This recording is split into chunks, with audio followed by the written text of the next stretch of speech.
এখন আমাদের বিয়ে করে ও আমাকে চায়না নিয়ে যাবে। আমি চাচ্ছি ওকে বিয়ে করতে। ওর সাথে আমার একটি অ্যাপস এর মাধ্যমে পরিচয়। তারপর থেকে কথা এবং দুজন দুজনের সাথে কথা বলছি। তারপরে দুজন দুজনকে ভালোবেসে এবং পরিচয় হয়েছে।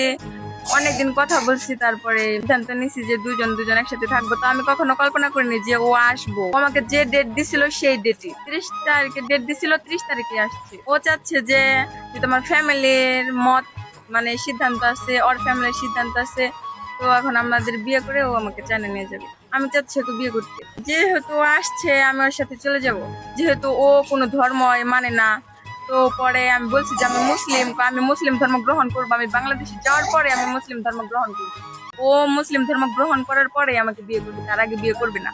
পাসপোর্ট না হওয়া পর্যন্ত তো আর নিয়ে যেতে পারবে না। আমার পাসপোর্ট হওয়া পর্যন্ত অপেক্ষা করবে।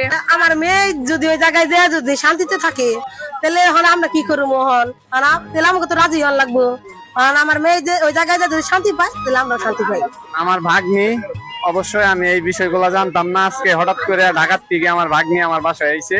তো চায়নার থেকে এই ছেলেকে নিয়ে আমার বাসায় আছে, তার পরিচয় সবকিছু নেওয়ার পরে একটা সিদ্ধান্ত আমরা পৌঁছাবো। এর জন্য আইনি প্রশাসনের কাছে কিছু আছে, চেয়ারম্যানের কাছে আছে, সবকিছু মেনটেন করে আমরা সিদ্ধান্তটা নিব।